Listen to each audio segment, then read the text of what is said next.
Today we're going to talk about a recent article that was published on the effects of social media and technology on our attention spans. But first, I think we should note the little bit of a different setting that we're sitting in. You notice our studio is different. It's a little bit different. Some of the area behind us is different because our podcast room, the room that we usually use for our recording, has been adjusted, shifted. Absconded. It absconded. You notice the bookcase is the same, right? So this is always the bookcase we've had behind us. Yep. But you notice there's we're usually sitting at a table. Right? Yep. That table is now behind us. Yep. On the other corner. Yep. And on that table is a monitor. There we go. For a new technology that we introduced last week called neurofeedback. Yeah, and so there's a cap for it. Right over my shoulder. The red thing right there is the cap that we use to place the electrodes where they should be. Yep. So our podcast room has been taken over by our new neurofeedback program here at our practice. Mm-hmm. Right. So we're trying to figure out where our podcast studio is going to live from now on. That's right. We've been sort of displaced. We have. Right. So in the meantime, we're going to try some different things and see what works out over the next few weeks. So. Right. So we feel very Hollywoodish. Yes. Today, because we've changed the lighting and we have bright lights in our faces, just as you do in a studio. We'll be trying some different setups as we go along. We're used to having a table in front of us, and now we don't have a table, so I don't have any place to put stuff. Yeah. So I just have to hold on to everything. So, but we have a great topic today. We do. There was an article published, actually published in WebMD. Right. That was the first place that we saw it, and it was talking about how much media is out there, how much information is out there, and that because there's so much information, that it might be taking a toll on our attention span. Right. And this article is about a study that was conducted in Europe. So it's about technology more broadly, not just cell phones. So broadly speaking, technology and the effect that it's having on our attention span. And we've talked about this on the program a few other times. Absolutely. The reason this article, there's two reasons why this article was especially interesting to us. One is that it was a study that was conducted in Europe. Mm-hmm. So it's always interesting to see. We tend to think of this as Americans are changing, but the technology is affecting everybody around the world. So these are European study. And it was conducted by a university professor. Her name is Zuni Lehmann. She's at the Technical University of Denmark. Right. Okay. And the thing, so besides being a European study, she is a data analyst. Mm-hmm. And so what she did is they looked at billions, and they said billions of pieces of data. Right. That they studied over a 15-year period. Mm-hmm. So it wasn't asking people what they did as much as tracking what they did. What they were doing, What they were doing, where they were spending their time. And it's a rather complicated study because it's data, it's a large data set. Right. And it's just numbers, essentially. Right. Okay. So it's not a terribly interesting study, probably nothing that anybody would read, but the results are fascinating. So that's what we wanted to talk about. Yeah, it's complicated. You'd have to be an expert statistician to be able to wade through billions of pieces of data. Right. We're talking more than just like simple t-tests and little comparisons. We're talking about massive analyses. Yeah. For example, one of the things they studied Twitter hashtags and Google queries. Right. Just can you imagine sitting at a computer and looking up all the Google queries on hundreds of topics over a 15-year period? Right. The enormous amount of time and detail that was put into this. One of the things they did is they studied 4,000 movie ticket stubs from the past 40 years. I mean, the intricacy of the studies is absolutely mind-boggling. Right. And so they collected data from Twitter, Google, Wikipedia, scientific journals, and movies. I think were the 5 sources of data. Right. And they analyzed these data, and what they wanted to study was how long a particular topic stayed at the top of their list. Right. So in other words, you can probably speak more intelligently than I do about this, but you could take these Twitter hashtags and say a particular topic stayed current for a certain amount of time, and then it started to fall. As interest in that topic declined, the number of hits would decline, and that's what they were tracking. Right, they were looking at the trends associated with different hashtags or keywords and those kinds of things to see, because you can do that anytime with Twitter and some of the different social media formats. You can go in and you can see what are the primary hashtags or primary keywords that are being used at the time, and you can see what's the most popular thing. So it does shift and adjust, and you can always tell when somebody posts something that goes quote viral. Because that example is at the top of the trends list. Right. So what they found was that this is a 15-year period. Okay, so they went back to beyond 2013, but for one of the examples they gave is that in 2013, a particular Twitter hashtag would trend for about 17 and a half hours. That it would, and trending means many people are going there. Okay. Or many people are talking about it. Have it in their tweets. Their tweets. Okay. So, and I can't. It just is mind-boggling to me that they would actually look all this stuff up and say, these 450,000 people are doing this. Well, no, I think what really got me was that somebody kept track of all that stuff. That's it. It's one thing for it to be there, at the moment, but it's something else to say, hey, let's store this information so that it is stored. This much time later, we can go back and we can see, on this date, this was at the top of the trends list. No, it's really eye-opening. Right. I mean, I'm just astonished at the detail that went into the study. So much data. And Twitter keeps the data, right? So they went to Twitter. Twitter, Google, Facebook, they all keep tons of data. And so you go ask them for this stuff, and then somebody has to actually look at it and analyze it. Well, they probably do it. They do it by computer, by keyword, probably. Yeah. And but somebody had to look at all this stuff. Not I. Not it. No. Not going to do that. And so in 2013, a particular topic, I guess, hashtag keyword, was trending for 17 and a half hours. By 2016, it had dropped to 11 hours.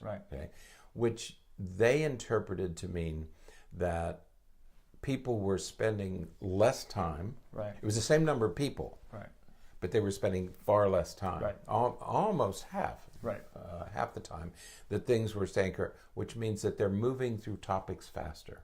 Okay, and that was the major finding of this study, is that the time that things were trending reduced by almost 50, about 40%. Okay. The discussion that ensued when they found this reduction was the effects that it has on attention span, and that's the title of the article. It's about the digital avalanche of data. And what they said was, two things are happening. Number one, there is far more information coming to us, coming into our computers. I've noticed that, I'm not a big user, I've noticed this, that there's more stuff on the page, and there are more distractions, there's more movement, and it's become very distracting to look at the page. That's present everywhere. I mean, if you watch ESPN, or if you watch any of the 24-hour news channels, there are constantly you're constantly bombarded with ticket tape across the bottom, or your scores and things. Scores, or just news reports, or breaking news, or as the NFL draft is going on, you're getting all this information, and there's these side panel discussions, and just information overload. I mean, there is just so much information present on any screen that you look at. And so it's not just your cell phone. It's everything you're using. When you connect to the internet, there's this, what they refer in the title to, an avalanche of information. The other thing they said is that companies who do this with Facebook, Twitter, they make it easier to get to the next interest, Right. the topic of interest for you. They've become very good at marketing things. I noticed the other day that ads are popping up. Right. That my children are ordering things, and it's not stuff that it's women's clothing and Right. things that I wouldn't order. But it just starts popping up on the screen, and you can tell that somebody's looking at those sites, and lo and behold, you get. So the companies have become better at feeding you those little tidbits that will get you to the next story. So if I'm reading something about, I would read an academic article about ADHD. All of a sudden, there's all this other stuff related to ADHD will pop up and get me to that next thing. It's even more compelling when you're looking things up like the royal family. Right. You look up a story about the royal family, and suddenly all kinds of things pop up that get you to the next story. Right. The goal is to keep you on the screen. Right. To keep you seated on the screen. Right. And they refer to that, of course, as clickbait. Clickbait. There's all of these, and you won't believe what happens next. Types of titles that just keep you engaged with these somewhat provocative images. There's a provocative picture there with a eye-catching title that makes you want to click there to see, okay, what does happen next? I don't know. That's right. And it's when you go down, I asked my students one day, I said, when you go down to those pictures at the bottom of the story, and you say, that Clint Eastwood is doing this, or Russell Crowe is doing that, and it's very compelling. You want to go in. Once you go in there, now you're down the rabbit hole. Yes. Now you're going to be taken all over the internet. And it is very compelling. I mean, I can remember a colleague of mine years ago when she got her first, I think she just signed up to Facebook. Yeah. It was the first time, I don't know when Facebook came out, I don't remember, 10 years ago or something. And she signed up and she said, Richard, I can see why she said, I went on there last night. I spent 4 hours just going back to high school classmates and looking people up. She said, it's really good. She was astonished at how she was in her 70s at the time.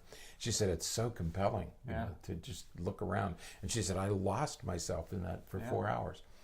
And they're better at it now than they were then. Right. Okay, so it really is being tailored. And we see this with Amazon, where if you like this, you might like these. Right, and so there they are right below your screen.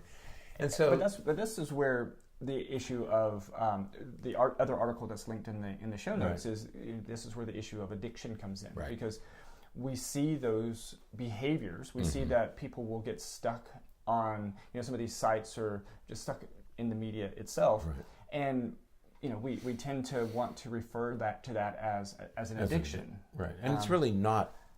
It's really not an addiction. I mean, technically, it's not an addiction. I mean, it could be a compulsive behavior, perhaps, but it's not an addiction. It's habitual, a true addiction. Right.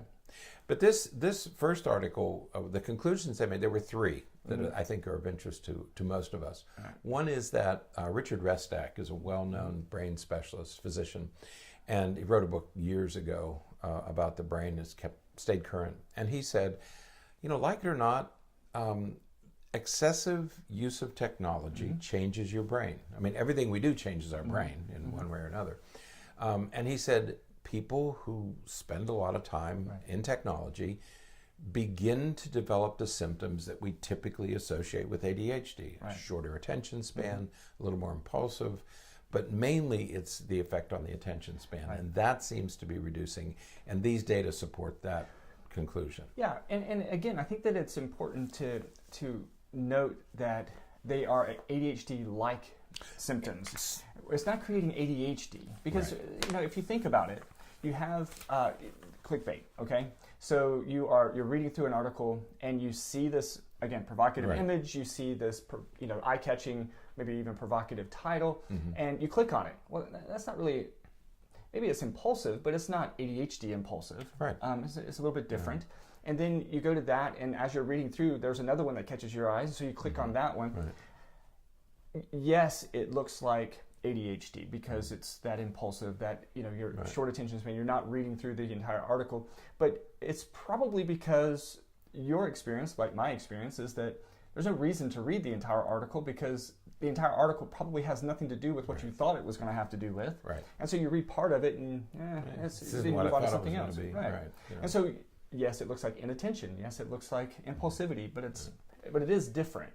Right. That happens all the time when you go to those pictures at the bottom of the article and you say, wow, this is really compelling, and you click on it and say, nothing there.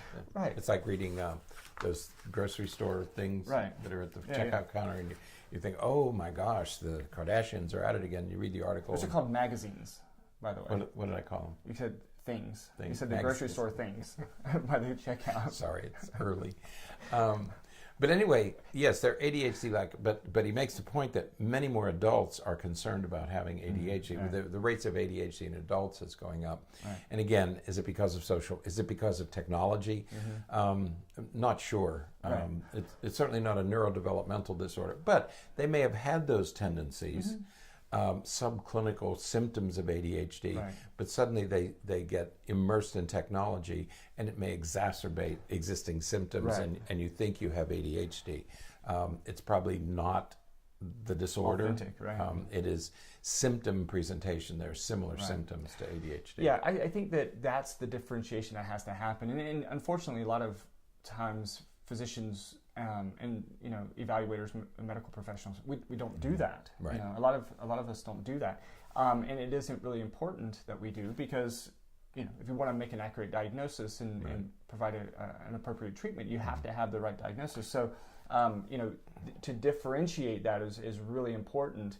And just because somebody, we talk about having I can't sit down and read an entire book because I keep losing attention. Well, that's because everything else that you read is 150 words or less, and now you're trying to read a 300-page novel, and your attention span isn't. It's not that your attention span is short because of ADHD. It's that you've trained yourself to get to the go from the beginning to the end of a story, in 5 minutes. Right. Yeah. The days of laboring over a scientific journal article, what we used to do when we would go to the library and have to pull books off shelves, and you would read it because you'd have to read it and take notes on it because there were no copy machines, and we had copy machines.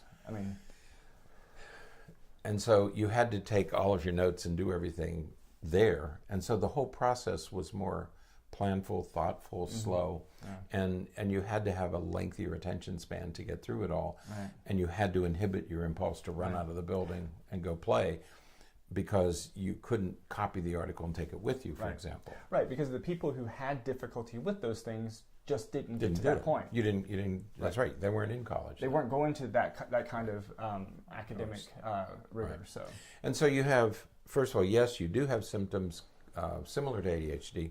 Yes, there is something about being very attached, addicted, but I would put addicted in quotes, shutter quotes, because it's really not an addiction in the finest sense of the word. And then the third thing is, despite all, APA reported a year or so ago that 4 out of 5 adults are, quote, very attached to their cell phones. 80%.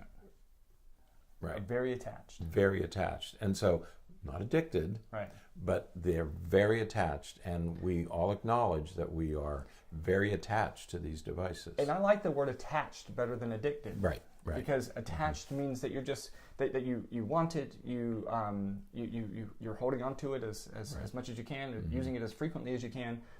But it's not an addiction, so I like attachment better than addiction. And that's the segue into the second article in today's podcast, which does address this issue of addiction. Right. And I think it's a useful thing for us to talk about, because even in the latest version of the Diagnostic and Statistical Manual of Mental Disorders, the word addiction is absent, virtually absent, and been replaced by substance use disorder. Right. Okay.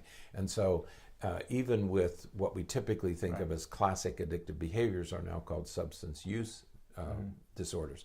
And so we want to be very careful with this word addiction. Right. Having said that, let's take a look at this second article and see what they tell us, okay? Yeah. This is an article from Psychology Today, and it's looking at addiction to social media. Right. Right? And as you said, it's working to sort of differentiate between what we really think of as addiction and what we're really seeing in people's behaviors. Right. And so what this guy being Mark Griffiths, and the reason the article was published about a year ago, May of 2018. Yeah. But our interest in this particular researcher, Mark Griffiths, is that he and a colleague did the first academic search of the social media use or excessive use of social media, and did it have adverse consequences? Right. Okay, so they did the first one, and they updated that review about a year ago. Okay, and it is important to note, because I'm sure that if you have an interest in this area, you may have gone online and maybe done some searches and use social media to discover if you're addicted to social media. But there have been some conflicting reports over the past 6 to 12 months or so, where here in the United States we're getting lots of articles and reports to suggest that, okay, this is a problem, this is an issue. But then we have received reports from studies done in other countries, including England, where they found that there's really not that much of a problem. Well, and it's interesting because just in the first paragraph or second paragraph of this article, he notes that for a minority of users, excess use seems to be a problem. Right. And what struck us about that is what we know about the drug research in our country. Right. And this whole notion of marijuana is a gateway drug that will lead to addiction. And it does in a minority of people. Right. The introduction to drugs, whether usually it's marijuana or alcohol, is what teenagers typically begin with when they begin to experiment. For a minority of users, drug use will become a problem. Right. For the vast majority, it's not a problem. And so I found that really interesting that very early in this article he talks about, for a minority, it could become a problem. In other words, if you have that temperament, if you have that tendency, you may get drawn in and you may become an excess user, not addicted, technically, but an excess user of technology. Yeah. Yeah, so that differentiation is really important, because when we think of excess use, we tend to consider whether it's treatment or sort of working to resolve that problem. We think about it very differently than we would if we think about addiction. Right. When you think about addiction, you're thinking about something where you're going to have to go to a rehabilitation program or something like that. This is very different than that. Right. And consistent with DSM-5, he's saying that it really doesn't become a problem. The use of it itself is not the problem. And here I think I'm talking to parents of teenagers, because we all worry about our children having their phones on and using them constantly. And parents will come in and they'll say, my daughter's addicted to her phone. Well, we know what they're saying. They're saying she's always on her phone. Okay. But you really don't need to worry unless excess use is interfering with real relationships or your work, or if you're in school, if you're a student, it's interfering with your academic work. Okay. And that's one problem, is that it begins to interfere with real life. We refer to that as an impairment in functioning. The second is if the use leads to real clinical conditions, like if it, and for some people, I mean, we've all read stories about people reading something on the internet and committing self-harm, committing suicide. Yeah. So if excess use leads to depression, anxiety, withdrawal, if it leads to something that looks like a clinical condition, then it becomes a problem. Right. Okay. So if it's not interfering in either of those ways, it's probably not something you need to be terribly worried about. Well, we're probably talking about an excess use as opposed to an addiction. Right. Yeah. So the good news is that very few people are really, quote, addicted to it. Many of us are excess users, as we saw in the last article. Most of us are very attached to our cell phones. True, we know that. But most of us don't get addicted. Yeah. What is phubbing? Phubbing? Do you know phubbing? Phubbing? Yes. Others may snub social contact with their loved ones or friends. They prefer, because they want to go. You and I are talking, and suddenly you go into your phone. That's phubbing. Yeah. You're snubbing me to get into your phone. Right. right? Yeah. That's phubbing. You do that to me all the time. You play games on your phone. You play, what are they called? Video. What are they called? Go ahead. No, he does. We'll be talking, and suddenly his head drops down, and I can see his index finger moving very. So I know he's not texting because he does do opposable thumbs when he texts. Very tech savvy. But when he's doing games, he'll have this one finger going. When he does Pokemon, I can see his finger go little circles, and I know he's playing Pokemon. But if it's tapping it out, you're playing that little gem game. I see those little squares, and you move that stuff around with your index finger. That's called phubbing, because instead of talking to a real person, i.e. me, he is on his phone. So he does phubbing. That's a problem, okay? For some people, like somebody like me, that's a problem. Yeah. He calls it multitasking. I call it rude. So how do you know if you have a problem or not? So in the article, he said there's 6 things that you ought to think about when you're trying to decide if you have a problem or not. For this, I will put on my glasses. Do you spend a lot of time thinking about social media or planning to use social media? You know what that sounds like? If you replace social media with alcohol, that would be one of the diagnostic criteria. That's a diagnostic criteria. That's one of the diagnostic criteria for Do you feel urges to use social media more and more? That's the tolerance associated with alcohol. Do you use social media to forget about personal problems? Self-medicated. So you're right. If you replace social media with some substance, marijuana or alcohol, do you become restless or troubled if you're unable to use social media? Do you use social media so much that it has had a negative impact on your job or your studies?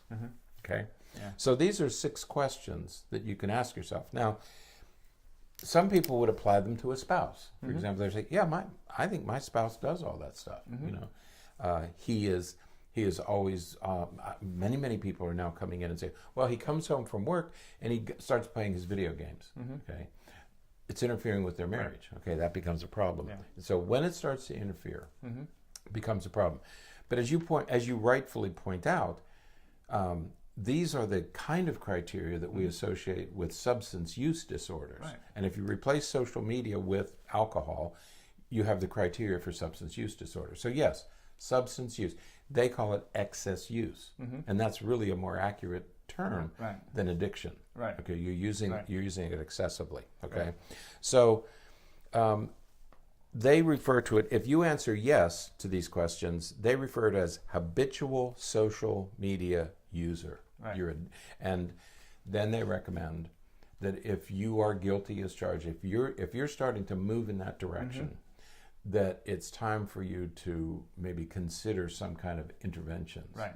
They can be those you can design them yourself. Right. You can do, or you can seek treatment elsewhere. Right. And again, answering yes to those, and you have to be. I always find myself feeling the need to encourage people to be cautious when asking themselves some of these questions, because very easily, if you just went through those questions impulsively, you would say yes to all of them. Yeah. Oh yeah, sure. I use it too much. Oh yeah. You know, I kind of get itchy if I hear the little chime go off and I know that I need to check something. I'll get a little itchy. This, what we're talking about with this is a little bit more than just saying, I really would like to check my text messages right now, or I think somebody text messaged me. I wonder. It's a little bit different than that. So, the when we're talking about an addictive quality to it, we're talking about this being something that's consuming a great deal of your time. It's consuming a great deal of your mental energy and emotional energy, and so you're focused on it a lot, to the point where it's interfering with some of that functioning that we're talking about. Right, and that's what it is, that impairment, the interference. That's what we're looking for. Is it getting in the way? So if you or a loved one, a spouse, a relative, a sibling, a parent, if you or a loved one is a habitual user, you may want to consider a digital detox. Right. Okay. Now, what can you do? Number one, there is one psychiatrist who's written a book, and she says for kids, give them a 1 month fast. She calls it a digital fast, where you just take everything away for a month, let the brain reset itself, and then gradually reintroduce things. That's pretty harsh, pretty cold turkey. That's, okay. Well, yeah. And a lot of people can't do that. I mean, if you take the phone away from a teenager who's 14 or 15 years old, you're going to interfere significantly in their social lives. Okay? Right. So you may not And, it may not be practical to do that with a 15-year-old. Right. And so let's note that real quick, because I know that there are parents out there that would say, "Who cares?" You're right. You know, I don't care about interfering with his social life. I need him to stop using his phones. You should care, because social relationships are critical in adolescence. Right. They have to have those social relationships, because that's part of how they're developing their identity. Right. So without those social relationships, they're going to have a difficult time doing that, and that's going to lead to long-term problems if they don't address that issue. Then, that's right. A footnote for Erik Erikson's identity versus role confusion stage of development. If you miss that stage, you're likely to have a lot of problems throughout much of adulthood. That's right. Right. And so a 1-month detox may not be a possibility. However, there are other things you can do if you're looking for ways to curb your own. Number one, you could turn off the audio signal, the dinging that you're getting a message. Yeah. Okay. Turn off the notifications. Turn off notifications. I do that. We do that routinely at work. Where I turn mine off. My family will occasionally, 4 of them, who will occasionally start a group. What is it called? Group chat, group text, whatever. Text. Group text, and there'll be one right after the other. Ding, ding, ding, ding, and it becomes distracting when we're trying to do our work. And so you just turn off the notification. Put the phone where you can't see it light up, if a call comes in. And so that's one way to do it. Another thing you can do is just limit yourself to say, I will check my phone every 30 minutes or every hour or something. Set some time limit. The other thing that some people will do is turn their phones off at for a work, period of time. or like when they're sleeping. I turn my phone off at night. I have it in the same room that I'm in, but it's off, so nothing is happening. Okay, so there are other ways that you can limit this need, because what we have is we have this urge to keep up. It's called fear of missing out. Fear of FOMO, right? Fear of missing out, and that's what's so compelling, is that we're so afraid that we're going to get either left out or left behind. So the fear of missing out is driving this whole thing. I don't worry about missing out because I've never kept up. And I think what happens is if you have never kept up with these fast breaking things, you don't miss doing it. But once you get used to that, it becomes compelling, and you feel this need to keep up. Absolutely. Yeah. So I've been, because I don't use it that much, it doesn't matter to me. But I know that happens to other people, because they're really concerned about keeping up with crimes or accidents or things that go on in the news. And, anything, there's so much to keep up with. Right, it's too much to keep up with. Okay, but again, so those are things you can do for yourselves. Other things, institutions are beginning to change their attitude toward this. There was a time back, I think it was in the early 2000s, around 2004 or 5, that some law schools prohibited students from bringing computers to class because the students would sit in the back and be distracted by it. So they just had no computers in the room. A friend of ours, their daughter went to a boarding school in North Carolina back in the 2000s, and they would have a study hall every night for several hours, 2 hours, I think. No computers were allowed in the room because they wanted to make sure that the students were only doing their work. Well, some of those notions are beginning to come back now. And employers are saying, don't bring, no cell phones here. I mean, you can go on your computer, of course. There are always ways around it. But let's not make it too easy. Right. And schools are struggling with this because there was a time when students weren't allowed to have their phones out. And now they've sort of given in and just said, well, the problem is that, is that as we move towards ways to make good decisions, it introduces the need for things that could introduce bad decisions. So, we have, when we think about climate change and things like that, so, we're working really hard not to be wasteful, and so we stop printing so many books. Well, so we don't print books, but we have to have an e-book. Right. Well, if you have an ebook, you have to, of course, have some device that's going to give you access to an Read ebook, and that's usually a phone or a tablet of some sort, or a laptop or something. And so now you have to have that, and so introduces the possibility of other things. That's right. Back you are. And so, and one of the other things that's happening is that using cell phones in restaurants is becoming a problem because people are talking and talking over everybody. And so some restaurants are offering discounts if you don't use your phone during the meal. So, and then Facebook and Twitter and those also have some obligation to help with this issue. And so everybody, you can do it yourself, or institutions can do it. Schools.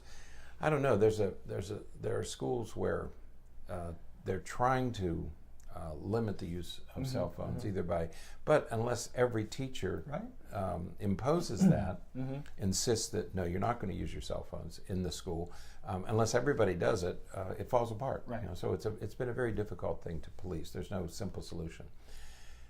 All of that said, the other thing about addiction and excess use, or habitual users, in addictions, we typically say to people, you just have to stop. Period.